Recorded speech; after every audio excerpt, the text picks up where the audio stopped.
Hey, what it do, man? It's your boy Sabo. Y'all gonna have to excuse all the lights in the background, but as y'all can see, I am at the track right now. And the reason I'm at the track right now is pretty much the topic of the day, man.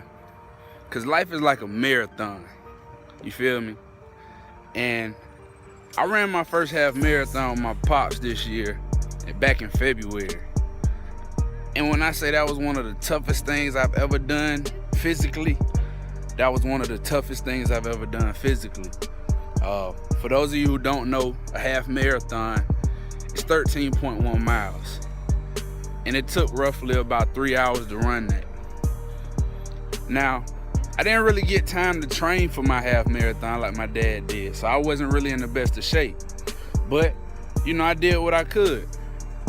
So we started off with about a 10-minute pace, and we were just going pretty smooth. The first mile's pretty straight, second mile's pretty straight, third mile straight, fourth mile straight. And fifth mile, I started slowing down because I noticed that my knee started hurting. So, like I said, I started slowing down, and next thing I know, we came to this big hill. So while I'm slowing down, while I'm moving, I saw the hill, and I'm just like, yo, I ain't ready to run up that right now. My knee hurting.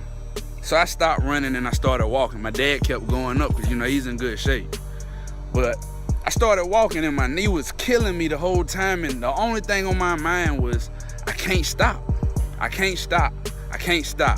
So I might not have been running or moving as fast as everybody else around me, but I didn't stop. I kept going. We get to mile 5, past mile 5, go up the hill. We on mile 6. Once we both get up the hill, I catch up with my dad, and he just like, just keep going. And that's the only thing on my mind is keep going. And to make a long story short, I kept going. I ended up completing 13 miles to cross that finish line, and I literally had to get carried across that finish line though by my pops, man. Shout out to him. But to say all of that, I just wanted to let y'all know that life is just like a marathon.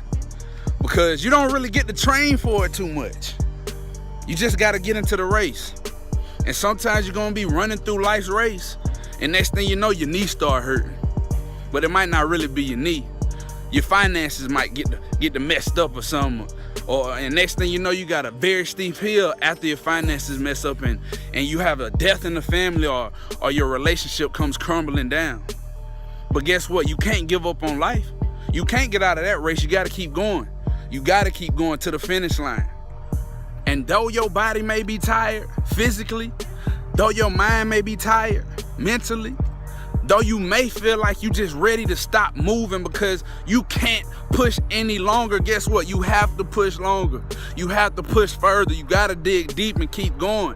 Even when it seems like everything is going wrong for you, you have to keep moving in life.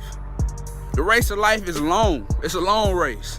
But guess what, man? As you keep on going, as you keep on moving, you're going to have people who are like my father in my half marathon who are going to come along and cheer you on and motivate you, who are going to come along and help carry you across that finish line in the times where you need somebody to pick you up, put you on their back for the time being. And as you continue running your races, you'll continue to get stronger mentally and physically as well. So whenever somebody's running with you, you'll be able to help carry them along and help support them and motivate them through their race of life. So remember, life is just like a marathon. But guess what? You can't stop moving in this race called life.